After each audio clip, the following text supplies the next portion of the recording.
ગાંધીનગરમાં આજે મુખ્યમંત્રીના નિવાસસ્થાને ભાજપના ધારાસભ્યો સાથે મહત્વની બેઠક યોજાઈ હતી। રાજ્યસભાની ચૂંટણીને લઈને યોજાયેલી આ બેઠકમાં આવતીકાલે ઉમેદવારી નોંધાવનારા 4 ઉમેદવારોનો ધારાસભ્યો સાથે પરિચય કરાવવાનો મુખ્ય એજન્ડા રહ્યો। ભાજપના વરિષ્ઠ નેતાઓ અને ધારાસભ્યોની ઉપસ્થિતિમાં ચૂંટણીની વ્યૂહરચના અંગે પણ ચર્ચા કરવામાં આવી હતી।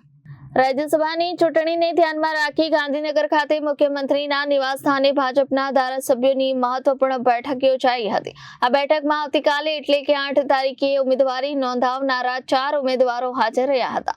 ઉમેદવારો અને ધારાસભ્યો વચ્ચે પરિચય કેળવાય તેમજ ચૂંટણી પ્રક્રિયા અંગે ચર્ચા થાય તે માટે આ બેઠકનું આયોજન કરવામાં આવ્યું હતું। બેઠક દરમિયાન પક્ષના નેતાઓએ રાજ્યસભાની ચૂંટણીને લઈ જરૂરી માર્ગદર્શન આપ્યું હતું। સાથે જ ઉમેદવારોને ધારાસભ્યોનો સહકાર અને સમર્થન મળે તે માટે પરસ્પર સંવાદ પણ યોજાયો હતો। ભાજપ દ્વારા રાજ્યસભાની ચૂંટણીને લઈ તમામ તૈયારીઓ પૂર્ણ કરી દેવામાં આવી હોવાનું સૂત્રો જણાવી રહ્યા છે।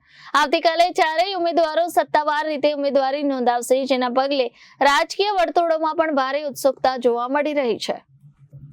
Bureau report, Janadesh news.